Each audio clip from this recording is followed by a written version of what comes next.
Caption close Berlin, AP, survivors and families of the 12 people killed in last year's Christmas market truck rampage in Berlin will meet with Chancellor Angela Merkel for the first time Monday, amid continued anger at German authorities' failure to stop the attack and their handling of the aftermath. The meeting was announced earlier this month, shortly after the injured and bereaved sent Merkel a blistering letter slamming the longtime German leader for not reaching out to them sooner. Merkel's office said she planned to listen to the relatives' grievances and perhaps also respond to criticism of state institutions. In their letter, published by German weekly Der Spiegel, the families cited numerous official inquiries and media reports that revealed how government agencies bungled the surveillance of the perpetrator, a Tunisian asylum seeker and petty criminal German police suspected had ties to Islamic extremists. Anis Amri, who died in a shootout with Italian police days after the attack, had been the subject of joint meetings by German security agencies for months leading up to the attack, but repeated opportunities to deport him were missed.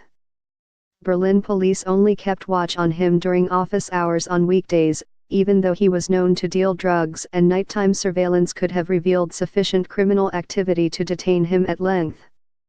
Authorities managed to obtain images from Amri's phone but overlooked photos showing him with knives and a gun at a Berlin mosque frequented by Islamic extremists.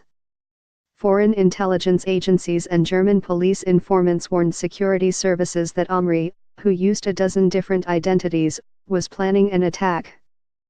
"I keep being asked how this could happen," said Kurt Beck, a former state governor who was appointed as government liaison for the families.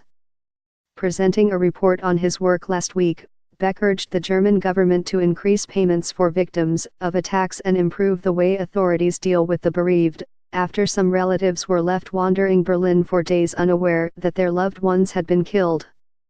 Within weeks, some relatives were being chased for autopsy bills. "It was pretty ridiculous what happened," said Stefan J. Tshapay, a lawyer representing a young Ukrainian woman who lost both her parents in the attack. "I think the authorities didn't have a plan." Beck also urged better cooperation between federal and state agencies in tracking suspected extremists. "The first thing the state must do now is ensure that a case such as the Amri case isn't repeated," he said. Many relatives want to go further though, and hold officials to account for their failures.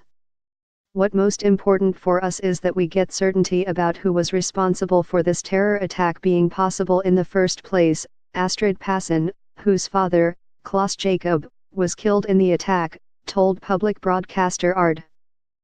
For some, the buck stops with Merkel, whose decision to allow hundreds of thousands of refugees into the country dramatically increased the workload of Germany's security agencies, which were largely unprepared to deal with Islamic extremism.